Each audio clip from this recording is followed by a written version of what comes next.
Hello guys and most welcome है आपका ethical sales के पार्ट 1 दी राइज में। इस पार्ट में हम इथिकल सेल्स के इंट्रोडक्टरी पार्ट को कवर करेंगे। ज़्यादा देर ना करते हुए चलो स्टार्ट करते हैं और जानते हैं कि क्या होती है इथिकल सेल्स। तो देखो, इथिकल सेल्स एक ऐसी सेल्स प्रैक्टिस है या फिर ये कहो कि इसमें ऐसे प्रिंसिपल्स इन्वॉल्व होते हैं जो प्रायोरिटी देते हैं सच्चाई को, ट्रांसपेरेंसी को और सही चीज को। ये ऐसा अप्रोच है जहां पर खुद के प्रॉफिट से ज्यादा प्रायोरिटी कस्टमर को, कंपनी की इमेज को और सोसाइटी को दी जाती है। इथिकल सेल्स में हमारा मकसद सामने वाले को लालच देके अपने फायदे के लिए इस्तेमाल करने का नहीं होता, बल्कि यहां पर हम वो चीज करते हैं जो सभी के लिए सही और अच्छी होती है। क्यों इथिकल सेल्स मैटर करती है? देखो, जैसे कि आप सभी जानते हो कि पहले से ज्यादा आज के टाइम में इथिकल सेल्स करनी जरूरी है। अगर आप सोशल मीडिया पर ज्यादा एक्टिव रहते हो, आपके सामने वो लोग आए होंगे जो ये क्लेम कर रहे होंगे कि कैसे उन्होंने हजारों लाखों कमाए, और हो सकता है आप में से कई लोग लालच में आके उनके पास गए हो और वो बंदा जिस तरीके से बात कर रहा था आप उनकी बातों में आ गए और आपने उनके भरोसे में आके पैसा लगाया। पर आपके साथ हुआ ये कि बंदा या तो गायब हो गया या फिर सपोर्ट नहीं दे रहा या फिर रिप्लाई नहीं दे रहा, और दे रहा है तो वो आपको ये कह रहा है कि आप लोगों को पैसा दिखाओ, लालच दिखाओ कि कैसे वो भी इतना इतना कमा सकते हैं, फिर भले ही आपने कुछ भी अब तक क्यों ना कमाया। राइट।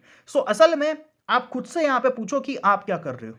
देखो, एक समझदार इंसान जानता है कि उसे सामने वाले ने मैनिपुलेट किया, उसका इस्तेमाल किया अपने फायदे के लिए, पर एक मैनिपुलेटर को क्रिएट करता है बजाय सही राह पे जाने के। ये बात आप भी जानते हो। राइट। एक गलत पर्सन जो होगा वो गलत राह पे जाएगा, पर एक सही पर्सन जो होगा वो चीज को सुधारने की कोशिश करेगा, है ना। और यहां से क्या होता है, जो मैनिपुलेटर होते हैं वो और मैनिपुलेटर्स क्रिएट करते हैं। राइट। हमारी मेंटेलिटी कैसी है? हमारी मेंटेलिटी ऐसी है कि हम अगर गड्ढे में गिरे तो सबको लेके घूरो। राइट। हम वो सही राह नहीं ढूंढते, हम बजाय जो बोल रहा है ना सामने वाला वो फॉलो करने में बिलीव रखते हैं। हमारे इंडिया में फॉलोअर्स बहुत है। राइट। और वही सबसे बड़ी प्रॉब्लम है। और यहां से क्या होता है, यहां से हमारा बिजनेस गिरना शुरू होता है, क्योंकि यहां पे इथिक्स फॉलो ही नहीं किए जा रहे, आप देख रहे हो, है ना। तो फोकस यहां पे सिर्फ खुद के प्रॉफिट पर है बजाय सामने वाले को रिटर्न देने पर। लोगों का पैसा खा के आपका ब्रांड कितनी देर चलेगा, आप मुझे बताओ? कुछ साल। राइट। देखो, मैं जानता हूं आप इस बिजनेस में आए हो तो आप इसलिए नहीं आए हो कि आपका बिजनेस कुछ महीने या फिर साल चले। राइट। आप बिजनेस में आए हो तो वो इसलिए आए हो क्योंकि आप चाहोगे कि आपका बिजनेस लॉन्ग टर्म चले। तो अगर बिजनेस लॉन्ग टर्म चलाना है तो लोगों को लालच देने के बजाय आपको उन्हें रियल में वो देना होगा जो उन्हें चाहिए, है ना। और ये आप कैसे दे सकते हो? वेल, इथिकल सेल्स सीख के और उसे अपना के। राइट। और उसके लिए मैं हूं, है ना, मैं ही आपको ये सब सिखाऊंगा ना, है ना। तो ये सीरीज में मैं आपका गाइड बनूंगा। मेरा नाम है अमन श्रीवास और मैं एक इथिकल सेल्स पर्सन हूं, और पिछले 3 साल में मैंने 1500 से ज्यादा लोगों को इथिकल सेल्स स्किल्स सिखाई है। और सिर्फ स्किल सिखाई नहीं है, बल्कि उन्हें वो भी दिया जो उन्हें चाहिए। मैं और मेरी टीम मिलकर इंडिया की फर्स्ट स्किल बेस्ड ऑर्गेनाइजेशन भी रन करते हैं जिसका नाम है dream mission. Coming to the point, ये पूरी सीरीज को देखने के बाद आप इतने काबिल हो जाओगे कि आप पता लगा सकोगे कि कौन आपको मैनिपुलेट करने की कोशिश कर रहा है और कौन आपका फायदा चाहता है, और कैसे इथिकल सेल्स आपकी हेल्प कर सकता है इस बिजनेस में ग्रो करने के लिए, और कैसे आपको इसे इंप्लीमेंट करना है वगैरह वगैरह। तो इस सीरीज के काफी सारे पार्ट आने वाले हैं क्योंकि ये काफी बड़ा टॉपिक है। मेक श्योर कि आप चैनल को अभी के अभी सब्सक्राइब कर दो और बेल बटन को प्रेस कर दो, जिससे जब भी मैं नया पार्ट इस सीरीज का लेके आऊँ आपके लिए तो ये आपको मिलता रहे। अब हम देखेंगे कि इथिकल सेल्स के पिलर या ये कहो कि प्रिंसिपल्स कौन कौन से हैं। तो देखो, इथिकल सेल्स एक्सपर्ट जो है वो ये प्रिंसिपल्स को स्ट्रिक्टली फॉलो करते हैं और अपने प्रॉफिट से ज्यादा इन्हें अहमियत देते हैं। तो कौन से वो प्रिंसिपल्स? वेल, फर्स्ट है हॉनेस्टी। तो देखो, इथिकल सेल्स पर्सन अपने कस्टमर को अपने प्रोडक्ट या फिर अपने सर्विस के बारे में सिर्फ वही बताते हैं जो एक्चुअल में। वो गलत क्लेम्स या लोगों को अधूरी इन्फो नहीं देते जिससे कस्टमर को लगे आगे कि उनके साथ धोखा हुआ है। राइट। क्योंकि इससे होगा क्या? इससे होगा ये कि कस्टमर को वो हमेशा के लिए लूज कर देंगे, है ना। और बिजनेस ऐसे नहीं चलता, बिजनेस बार बार करने से चलता है। राइट। जब बार बार आपको वो रिटर्न आ रहा हो, है ना। सेकेंड है प्रॉमिस। तो देखो, वो वही प्रॉमिस करते हैं जो वो निभा सकते हैं, और एक बार जो कमिटमेंट उन्होंने दे दिया वो किसी भी हालत में निभाते हैं। नेक्स्ट है फेयरनेस। वो अपने प्रोडक्ट की प्राइस को सही तरीके से कस्टमर के सामने रख रहे हैं। अगर कोई चीज 1000 की है तो वो उसे 1000 ही बताएगी, वो उसे बेवजह 3000 में नहीं बेचेगी। तब तक तो नहीं जब तक 1000 की वैल्यू 3000 जितनी नहीं है। Next, customer centricity. Ethical sales rep sales को सेल्स की तरह नहीं लेते बल्कि रिस्पॉन्सिबिलिटी की तरह लेते। वो फोकस करते हैं कि उनके कस्टमर ने किस वजह से उनके साथ बिजनेस स्टार्ट किया और वो इस नीड को उनकी अचीव करवाते हैं। Next, accountability. So ethical sales rep आपकी और आपकी सक्सेस की रिस्पॉन्सिबिलिटी लेते हैं, वो उससे पीछे नहीं हटते। अगर वो कहीं पर गलत है तो वो अपनी गलती ऑनेस्टली मानते भी हैं, बजाय कस्टमर को ब्लेम करने के। Finally continuous improvement. तो इथिकल सेल्स एक बहुत बड़ा टॉपिक है। इथिकल सेल्स एक्सपर्ट अपनी स्किल्स को लगातार इंप्रूव करते रहते हैं। वो अपने इथिकल स्टैंडर्ड्स को भी टाइम टू टाइम अपडेट करते रहते हैं ताकि लोगों को ज्यादा से ज्यादा बेनिफिट हो सके। Next, building trust and credibility. तो देखो, इथिकल सेल्स रेप के लिए आपका ट्रस्ट ही सब कुछ होता है। वो बोल के ट्रस्ट को बिल्ड नहीं करते कि आप मेरे साथ बिजनेस करो, मैं आपके लिए ये करूंगा, बल्कि वो ओवर डिलीवर करते हैं अपने एक्शंस के जरिए। वो जानते हैं कि ट्रस्ट ही वो चीज है जो कस्टमर को ब्रांड से कनेक्ट करता है और लॉन्ग टर्म रिलेशनशिप को जन्म देता है। एथिकल सेल्स प्रैक्टिसेस से ना सिर्फ सेल्स पर्सन की क्रेडिबिलिटी बिल्ड होती है बल्कि ऑर्गेनाइजेशन की भी। इसका डायरेक्ट इंपैक्ट आपको कंपनी की ग्रोथ में नजर आता है। तो एथिकल सेल्स रेप का रोल क्या होता है? वेल देखो, एथिकल सेल्स रेप के लिए ऑनेस्टी और उनके कस्टमर का भरोसा ही सब कुछ होता है। एक मैनिपुलेटिव सेल्स पर्सन से जो भी आप पूछोगे वो आपकी हाँ में हाँ मिला देगा, पर एक इथिकल सेल्स पर्सन जो सही है वही चीज आपको बताएगा, क्योंकि उसके लिए अपने कमीशन से ज्यादा इंपॉर्टेंट है आपका भरोसा। Second, ethical decision maker. तो इथिकल सेल्स पीपल सिर्फ इस बेसिस पे चीजों को नहीं देखते कि उनके लिए क्या प्रॉफिटेबल होगा, बल्कि वो सही गलत में फर्क भी करना जानते हैं। अगर उन्हें लगता है कि यहां से ज्यादा पैसा आ सकता है पर कस्टमर को नुकसान पहुंच सकता है, वो कभी उस चीज की तरफ नहीं जाते, ना लोगों को ढकेलते।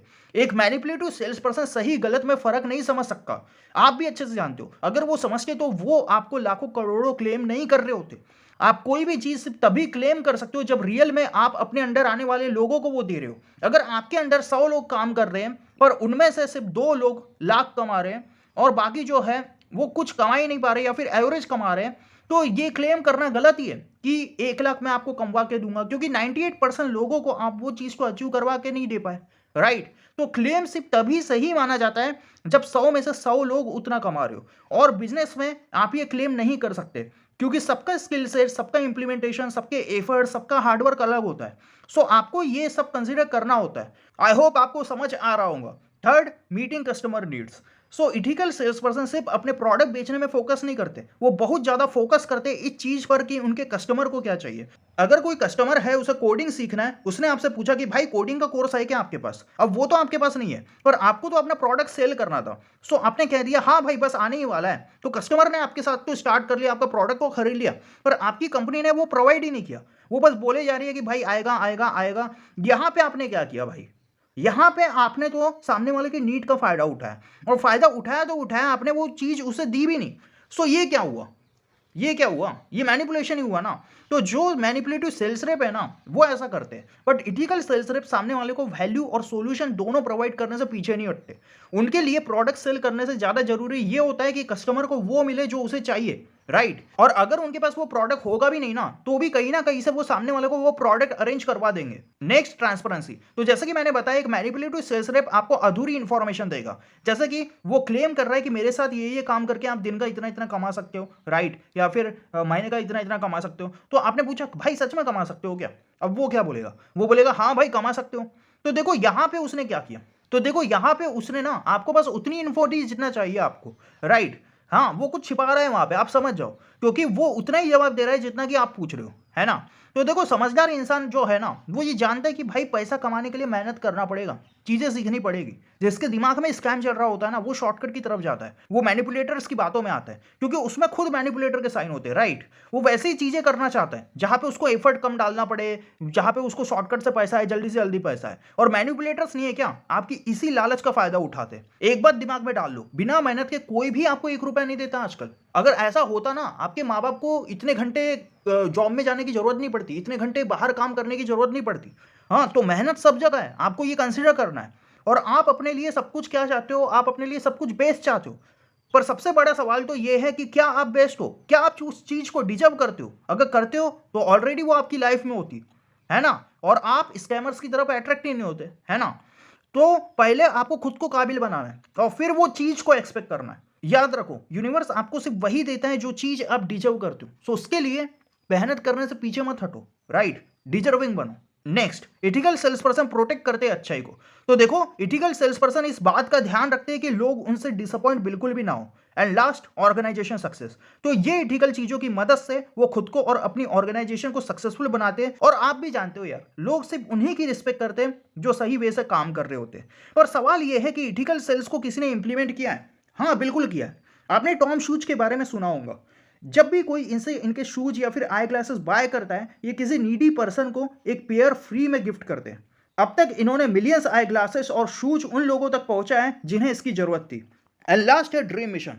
सो ड्रीम मिशन इंडिया का पहला स्किल बेस्ड एडटेक प्लेटफॉर्म है जो ना सिर्फ आपको स्किल सिखाता है बल्कि आपको उनका काम भी प्रोवाइड करता है। सो ड्रीम मिशन के अपने इथिकल स्टैंडर्ड्स हैं और ये अपने प्रॉफिट से बढ़कर इथिकल सेल्स को प्रायोरिटी देते हैं। और इन्होंने मैनिपुलेटिव सेलिंग पर स्ट्रिक्टली बैन लगाया है और ये स्ट्रिक्ट एक्शन लेते हैं उन पर जो इनकी इथिकल पॉलिसीज को ब्रेक करते हैं। तो ये तो सिर्फ 3 है, ऐसे कई और ऑर्गेनाइजेशन है such as Unilever, Patagonia, Dove, जिन्होंने इथिकल सेल्स को इंप्लीमेंट किया है एंड वो सक्सेसफुली आज अपने ब्रांड को रन कर पा रहे हैं। इथिकल सेल्स को इंप्लीमेंट करने का मतलब है बिजनेस को लॉन्ग टर्म लेके जाना। मैं आपसे जानना चाहूंगा कमेंट्स में कि आप अपने बिजनेस को सक्सेसफुल बनाने के लिए कौन सी सेल चुनोगे, मैनिपुलेटिव और इथिकल? बताना जरूर। तो इस वीडियो में इतना ही, मिलता हूं नेक्स्ट पार्ट में।